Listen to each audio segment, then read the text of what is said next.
The Arya Samaj was a reform movement among the Hindus, quite active around the turn of the 20th century and fairly important until about 1950.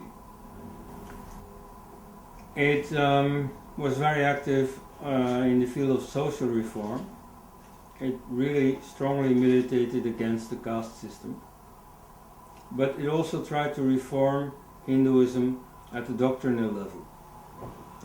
It set great store by the Vedas, denouncing the other scriptures, saying that they constituted a degeneration of Hinduism, whereas the Vedas were the real core of Hinduism. So we should all go back to the Vedas. Now, so far so good, but it also said that the Vedas were monotheistic and were against idolatry. Let's start with idolatry. There is really only one sentence in all of the Vedas that could more or less be mustered for this cause. There is a sentence in the Yajurveda which says Tasya pratima na asti, of him there is no likeness. Now today the word likeness, pratima, is often used in the sense of statue, sculpture. But in those days there were no statues yet. So clearly this is not a stricture against idolatry, against making sculptures representing the gods, or paintings representing the gods. It simply means that he is incomparable. He is so great that he has no likeness. It doesn't mean that you shouldn't attempt to make likenesses in stone or on canvas. It only means abstractly that he has no likeness. But the case for monotheism is a little bit stronger. There are certain passages where it is said that the divine is one. There are of course many more passages where the divine is represented as many, as 2 gods, as 3 gods, as all the gods, as many gods, as 33 gods. But we concede that there are a number of passages where it is said that all the different gods are really aspects of one God. However, it is completely false to call this monotheism.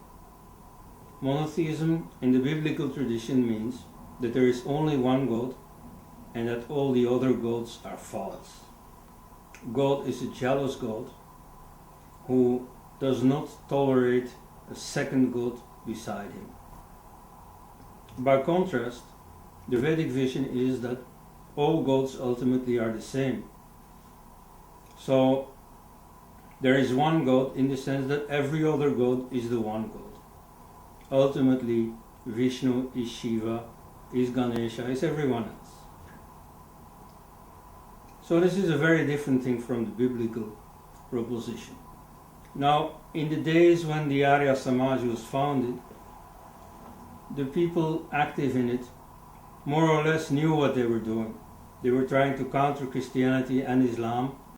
They were trying to counter conversions to those religions.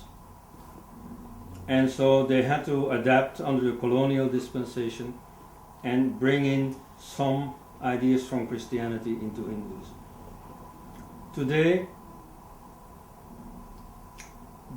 the Arya Samaj really is the first line of offense of Christianity within Hinduism. It is no longer defending Hinduism against Christian conversion campaigns. On the contrary, it is only berating other Hindus for not being monotheistic enough. So it is preaching the Christian doctrine of monotheism among Hindus. So this is an understandable effect of the colonial situation, only it has very, very long survived itself. It has become a complete caricature. So as far as I'm concerned, I advise Hindus to outgrow this inferiority complex that forces them to adopt Christian doctrines and denounce Hindu ones. You see, in Hinduism, the matter of one god or many gods does not really arise. God is not something numerical. The divine can be pictured as one or as many, depending on the situation, but ultimately this is just a false problem.